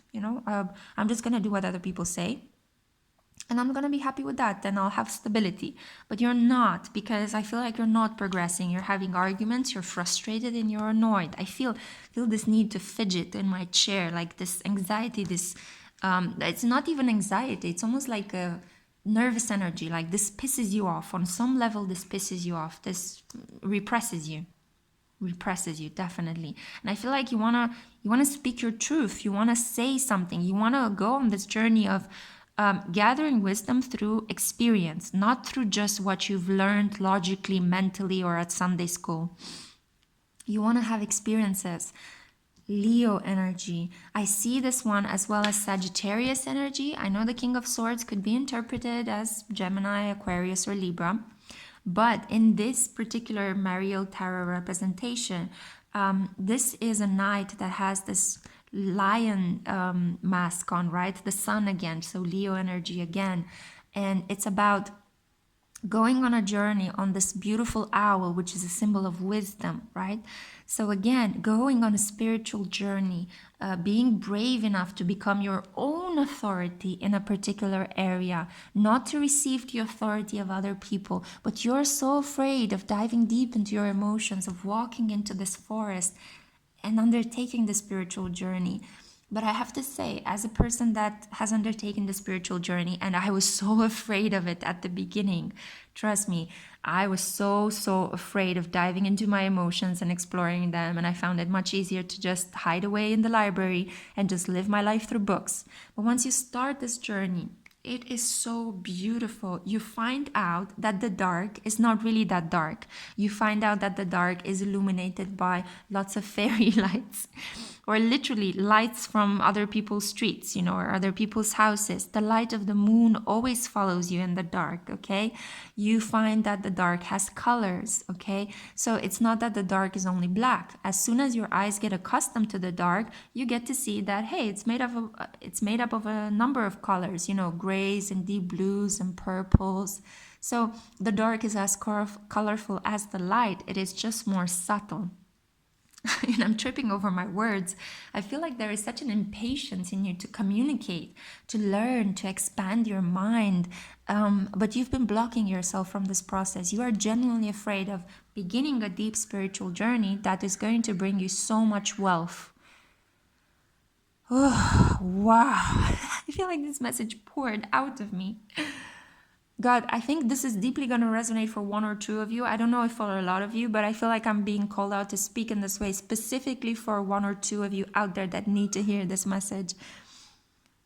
Do you see how these beautiful sprites over here in the forest, on the canopy of the trees that blend their arms? So again, blending what you've learned, blending that good and bad separation, blending them and realizing that people are a mixture of grays, right? Of in-betweens, of contradictions, points of tension, points where they can improve, fantastic qualities that they are not even aware of, childhood stories, current present experiences, what they learn through their work, what they learn when they train their minds, what they know intuitively. Oh my God, there's so much that makes us up, right? It's not just a black and white situation. Life isn't as simple as that, nor can it be separated in these simple ways. So definitely blend the good and bad and begin your spiritual journey. See what happens when, instead of functioning just from a logical mind or just from the point of view of doing and not thinking about what you're doing, try to see what happens when you blend the two. Yeah, I think it's going to be supremely transformational for you. And I do see that you're going to acquire wealth. You're going to become strong. You're going to become an authority, a leader. This light that guided your path at the beginning of your journey is going to be something you will master. She has a string of pearls that actually look a little bit like these tiny fairy lights. Wait, let me... There you go. See? So it's almost as if you hold it in your hand. You'll be able to control it. You'll be able to share it with other people. You will tame the lion. You will tame your fear. But you need to take the first step, the conscious intention of stepping into the dark. And what I mean by the dark, handling the unknown. Train yourself in occult magic practices. Read about the occult. Read about astrology. Begin with something light. You don't have to go directly to the Book of Shadows. Although the Book of Shadows remarkably was written in Egypt, right? So it's a place of so much light. And it's actually a place where people reflected so much on death and darkness and the underworld. So again, light and dark, combining both of them. Eistibus, the angel of divination, that's why I'm holding him, is kind of letting you know that you are protected. The pentagram, right? You are protected. It's almost also the sign that it's making with its hand. It's almost the sign that Jesus is making in paintings, to forgive, to bless, to share knowledge. You are protected in this journey in which you're going to. And I think that as the scepter, this magnetic scepter that Eistibus is holding in its hand, you are also drawn like a magnet to these sort of things. So why not acknowledge them once and for all? Acknowledge who it is you really are, in spite of your religious upbringing. I see here religious upbringing very strongly, or cultural upbringing. Acknowledge who you are and be true to yourself and undertake the spiritual journey. Face it. Face it. Face this fear. Face this fear of the unknown, this fear of the occult, this fear of blending things. And the moment you do this, I guarantee that you will enjoy the ride. And not only that, you'll become a master at it, okay? You have all the qualities here to become a master. Swords energy, princess and knight, very similar energies. These are all about mental activity, training yourself, okay? Learning, communicating your knowledge, wisdom, right? The owl here, you see it as a symbol of Lakshmi as well. So train yourself, yeah? Bring light into the dark. It's all up to you, okay? Let's see what final messages we have from Archangel Michael. Obviously, I'm very passionate about what I convey to you guys, but don't feel like it's a pressure in any way, right? You take from this message whatever it is that you feel applies to your situation, or just, enjoy it. It's for entertainment. Oh, what's happening here? Okay, we had one card that flipped, so... Very clear message. Oh, the crow. The crow's been coming up crazy lately in personal readings and normal readings as well. So we have here the crow. This is about universal laws and truths are now being revealed. Use this energy to create your reality. Pile number 5, definitely. Pull the knowledge around you, the intuitive knowledge that you find around you, the signs that you see in nature, the patterns that you see, the synchronicities that are coming to you, the images in your dreams. Pull them into one whole organized body of knowledge and share it with other people. Okay, I feel like this is the way in which you can overcome your fear of the unknown. The fear of the spiritual journey begins with a single step forward. Now I want to pull advice from Archangel Michael. Okay, this and this. These kind of caught to my fingers. Okay, they didn't want to let go. So let's see. Okay, focus upon divine and perfect health. So, God and Archangel Michael, thank you for continuously reminding me to focus upon perfect health and for guiding my actions so that they support my well-being. Beautiful.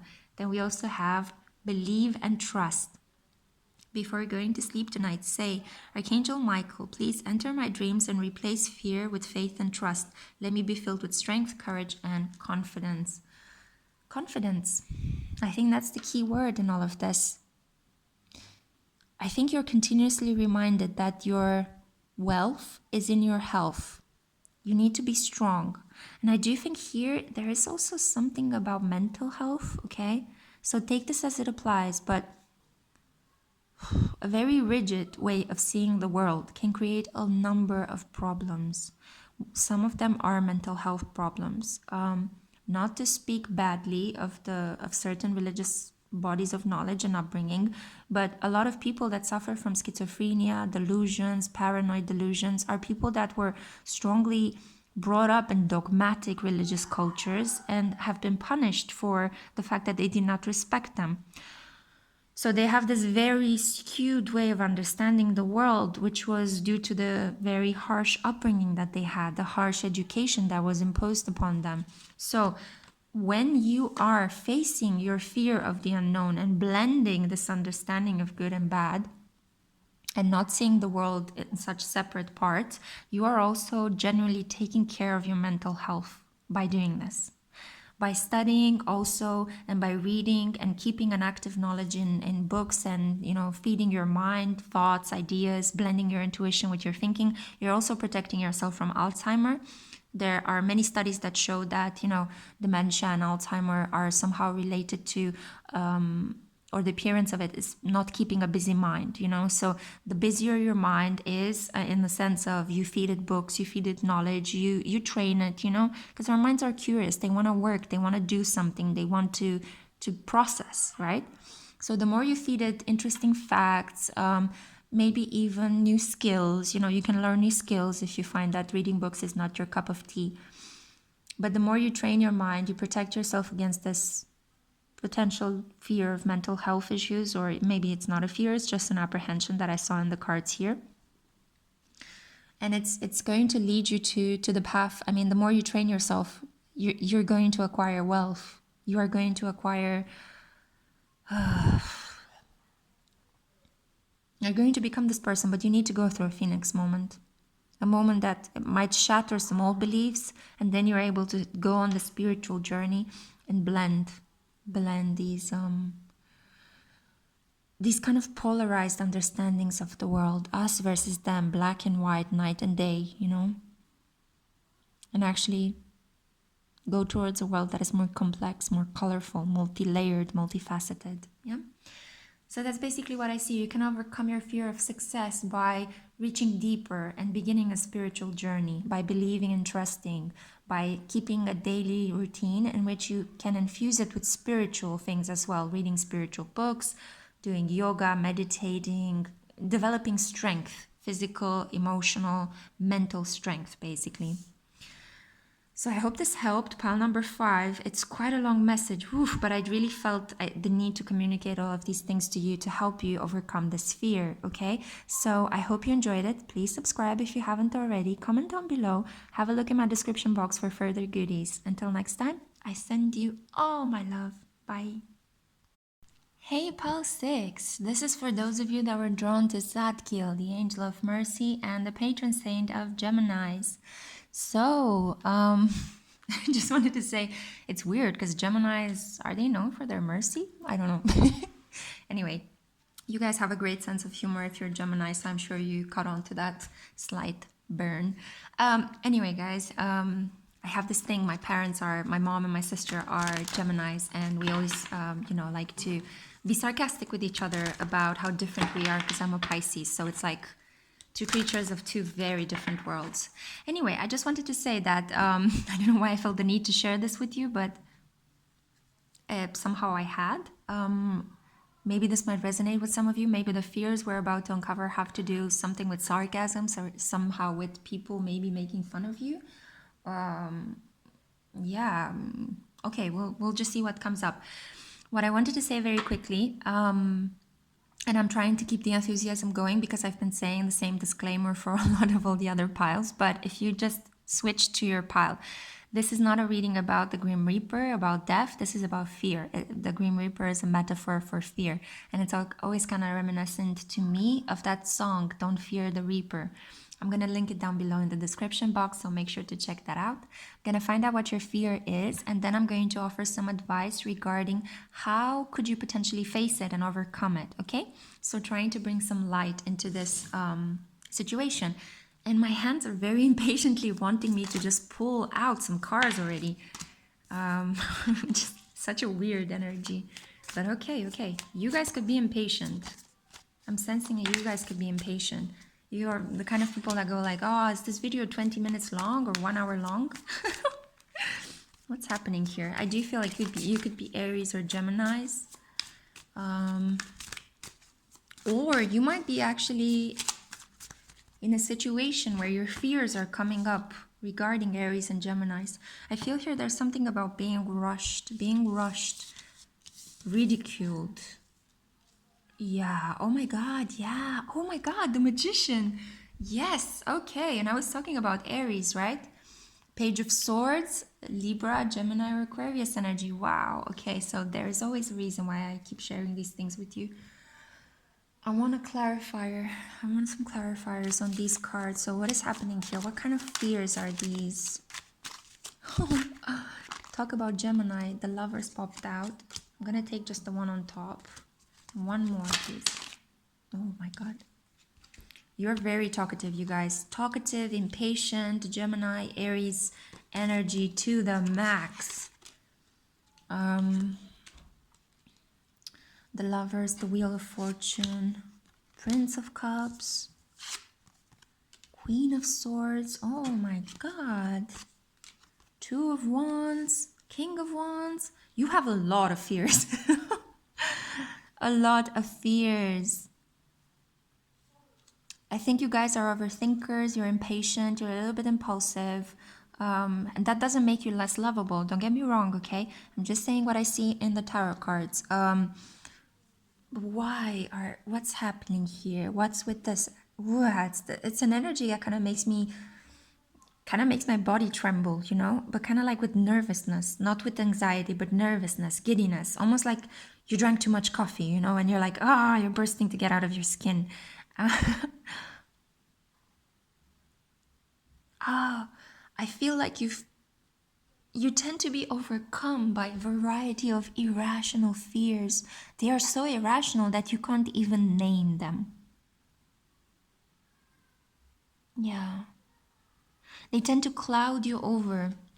I see here with the Nine of Pentacles, this could be like a combination of all these fears that keep attaching to you. Like at the moment, you could have a fear of the coronavirus. I don't know why, but I feel that these tiny cells over here, tiny cogs, look like the tiny coronavirus thing. So I feel that you could be, it's almost like they paralyze you. You have all these, you could have frequent panic attacks. Okay, I hope you're not having one when you're watching this. That's not my intention. I'm meant to bring you light and love and healing, and I hope my voice is soothing enough for you, okay? So I'm going to try to speak in a slightly more calm tone because I think this is important right now. I was tuning into your energy too much. Now I want my energy to override yours. So you have a number of fears. Here in this image, 9 of them are represented, and they tend to kind of cover this person's face, you know, it's like they block you. I feel that, indeed, you could have some sort of heart palpitations very frequently. I think you are able to manifest a lot of things, and your minds and your words are very important. So I think you are able to manifest and amplify fears. So one thing could happen and you could feel a sense of anxiety, and then you tend to overthink it and blow it out of proportion, and it becomes like a fear that paralyzes you. And then I feel that you're very aware of this dynamic. You're very clever. You are much more than aware. You almost like you've run out of ways in which you could think, how can I overcome this already? I'm done. I'm tired. You need a tower moment. You need some sort of burst of awareness into your consciousness, or you need some sort of emotional situation to happen that can relieve you of this tension, relieve you of this anxiety. Okay, so as in another pile, I do recommend, as in the pile that suffered some sort of had some sort of sexual fears, it would be very helpful if you talk to a specialist, to a counselor. You know, there is so much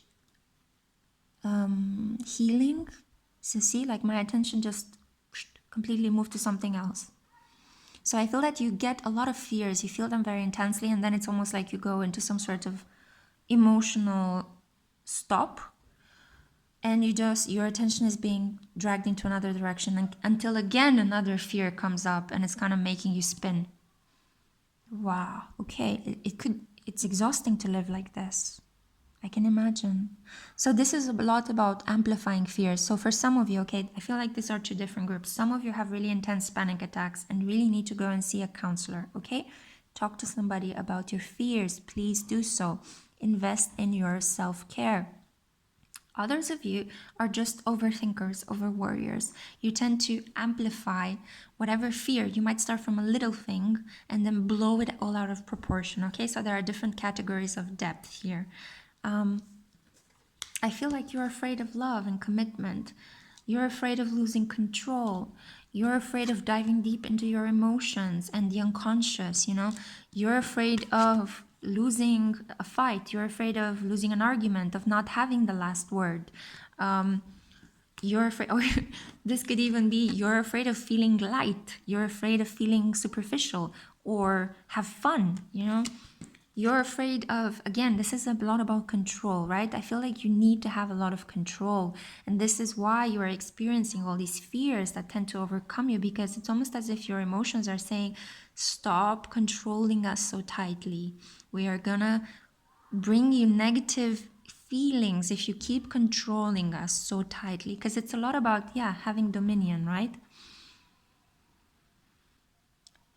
Allowing the fire of your heart to purify your mind. There is a very big conflict between your mind and what you tell yourself and this kind of like hooded mask that you put on your head and the fire, the passion in your heart. It's almost as if they both clash. Maybe you like a person, but you fancy them, you want to have sex with them, but then your mind steps in. It's like, no, we can't do this because of this and this and this and this and this, because you have hypochondria, or you have some sort of heart palpitation, or you think that it's taboo because you keep attaching yourself to people that are not emotionally available or physically available because they might be married or in other situations. So it's kind of like, God, this is exhausting. It's kind of like you're creating this kind of you're thinking a lot, and you're creating all these dramatic situations in your heart, when all you need to do to free yourself is to just burn through these fears. Allow yourself to feel allow yourself to feel feel all of your feelings, all of them: joy, sadness, anger, passion. Feel the fear, feel the fear completely, because now I feel like you're just feeling fear and you're amplifying, you're parsing it, you're spreading it into tiny little fears. I'm laughing, I'm sorry, but I just feel like you need some sort of tension relief. And I feel like humor can help you. Don't take yourself so seriously, okay? Don't take yourself so seriously. Remember, you're a tiny person on a tiny planet in a very huge solar system, okay? Bring yourself down a little bit. Count your blessings. You do have much more than you imagine. But focusing so much on these fears, you're gonna feel like, it's kind of dramatic, is a lot about paying too much self-importance to yourself, Maybe you feel that other people are not giving you the importance that you deserve, so then you are driving your brain into override by giving it so much to process that it can't focus on other people, because you're afraid of connection and you're afraid of diving into your feelings. But here is the King of Wands.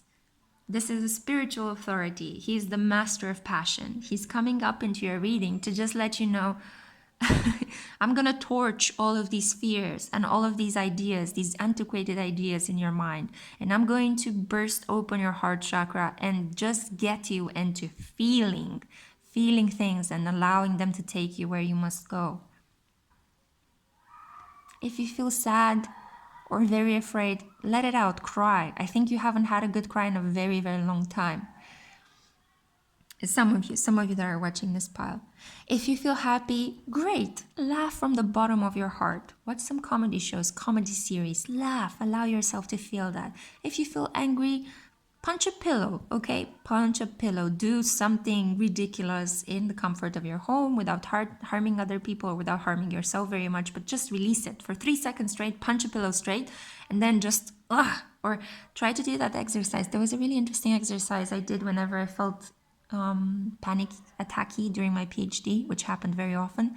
Also because I was in my mind and not allowing my emotions to come forth. So I speak this from experience.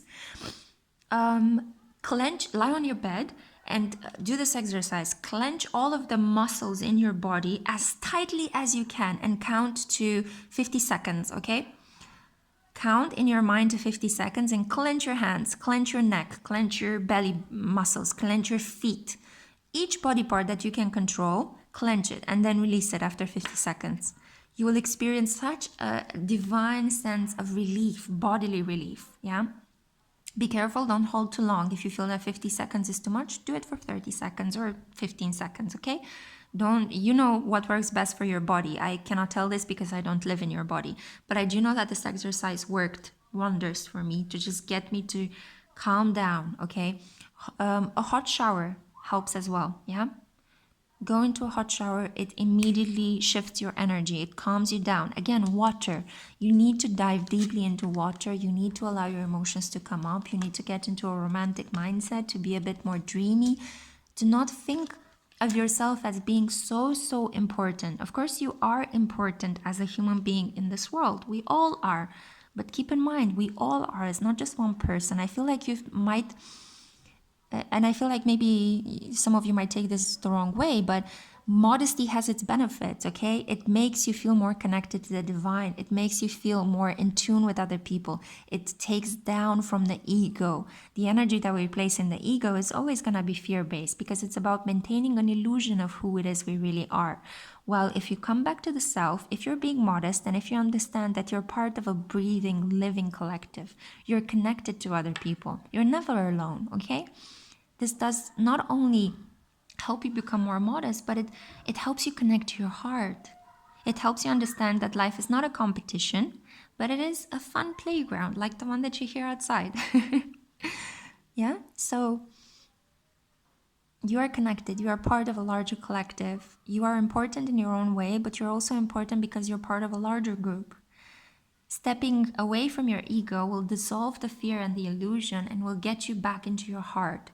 And yeah, King of Wands energy is here to let you know that this process is already underway. So just allow it to happen. Your fear is basically this deep attachment to your ego. You fall back into thinking that a lot of these worries are like catastrophic, that you are at the center of this earthquake constantly. This fear that you initially fear, this fear that you feel initially, this tiny fear, you tend to take it and blow it out of proportion because it keeps you away from feeling other feelings. But allow yourself to feel joy as well. It's exhausting to feel only fear all the time and then nothing, you know? Feel different things. God, I don't know. This is such... Okay. Let's see what advice comes from Archangel Michael, because I feel like I burned myself at both ends with this energy. I mean, I just did it for, 15 minutes? But you live like this, right? For many of you that will resonate with this, you live like this. My God, it's exhausting. So give yourself a break, rest.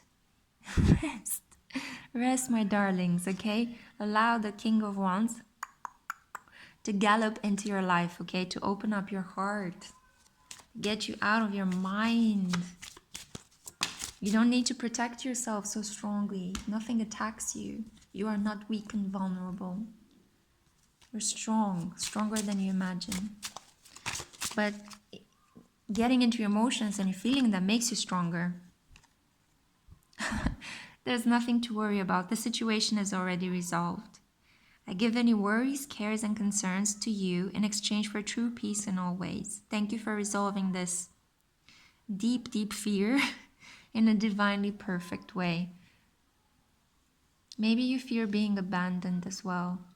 Yeah, you feel not being important. You feel being left out. I think this strategy that you have right now of taking one fear and blowing it out of proportion comes from, and this need for you to protect yourself from your feelings comes from abandonment.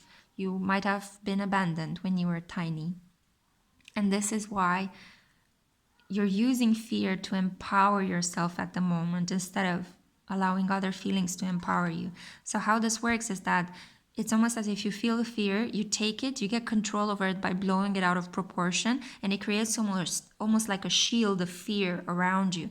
It gives you panic attacks from time to time, but it keeps people away from you. And you don't want people to come into your life because they can hurt you. You don't want to open up because there's always the opportunity that people can get up and walk away, or they can take from you, or they can harm you in some way. So maybe that's why you're refusing to open up. But there's nothing to fear, okay? The situation is already resolved. Give your worries away. Give them to God. I use this advice in personal readings as well, but I think I learned this from a tarot reader in America that said that, she sometimes has a fear box or a worry box, literally a box on which she wrote fear box. And she puts her fears there. She writes them down on pieces of paper and she puts them in that box. And that's a very practical way in which you're almost helping yourself to let go of certain fears, of certain thoughts. It's just a practical exercise that you could do. That and the one about clenching your muscles, okay? Whenever you're feeling a deep panic attack, clench yourself and then release the muscles, and you feel the relief instantaneously. White Owl, the wisdom and messages of the divine are within you. Wow, you're getting so much spiritual support. I think Spirit really wants you to get in touch with your heart. That's why it's sending the King of Wands energy. That's why it's creating tower moments. The panic attacks that you fear are just moments when your heart, your feelings want to take over. You've been holding them too tightly. So allow yourself to cry in those moments, okay? Allow yourself to feel the fear and then move anyway. I think that was a commercial for a famous brand of shoes eventually, right? Eventually? Why did I say eventually? Oh my God. Ooh. I feel like my neural circuits were burned a little bit, a couple of them. Ooh, okay. The divine wants you to get in touch with yourself. There's nothing to worry about. You're overcome by so many illusions, okay? You're placing yourself in a situation that is harming you on purpose, okay? The architect of your panic attacks is not the external world, it's your own mind. And instead of dominating your fears or trying to get control over them by taking one tiny fear and blowing it out of proportion, try to control your mind from negativity. Yeah. Try to control, I think you might suffer from intrusive thoughts. Write them down. Whatever intrusive thought comes to you, potentially from a situation of abandonment that you felt when you were younger, because I do feel this is the pile that suffered issues of abandonment in their childhood. And now you have these recurring fears that keep popping up. And it's exhausting. But what you need to do is control your mind, not your emotions. Control your mind from these recurring negative thoughts. So write things down to deburden your mind. Put your thoughts and your negative thoughts, your worries, your fears in a God box or in a spirit box.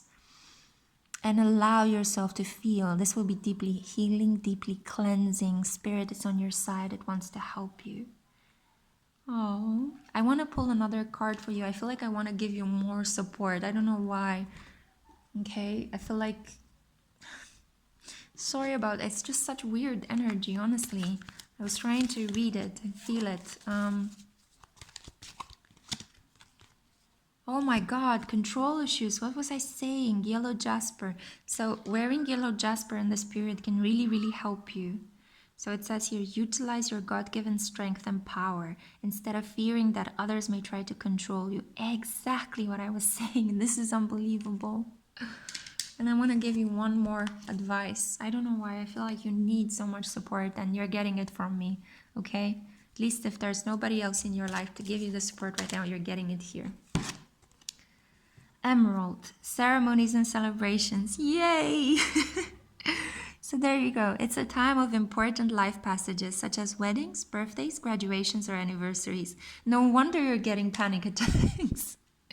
Because if you're keeping your heart away from all this goodness, and potentially you could be having, or okay, maybe it's a very weird situation. We're in quarantine still in some countries, and maybe you can't be together with your close ones, so maybe that's why you're getting these panic attacks. But I do feel like these panic attacks are related to the threat of deep intimacy, the threat of positivity, the threat of optimism in your life. You're generally blocking yourself away from feeling joy. It's almost as if you feel like you don't deserve it, or you feel like if you feel it, other people might make fun of you. But you can't control others, yeah? Control yourself. And through this, you discover your God-given strength and your power. My dear, I really hope that this helped, okay? I did my best to bring as much light as I could into this reading. It's really strange, heavy energy to live with, and my heart goes out to you. Feel free to come back to my channel for further messages. I'm going to put out some cleansing affirmations. I'm going to put out some divine messages from beyond the veil. So I am providing you with a lot of support, okay? If you feel like you can't afford counseling, or this is a difficult period and you're having all these fears popping up, try to do some of the exercises I mentioned as well, obviously in the comfort of your home and guided by your own intuition, yeah? Okay, guys, I love you so much. Please take care. Let me know down in the comments if this resonated, because this was insane, honestly. I do hope I made you laugh a little bit, okay? So, yeah, I'll see you around, and have a look in my description box as well for further music, inspiration, and ideas and other goodies I'm putting there. I love you guys. Take care.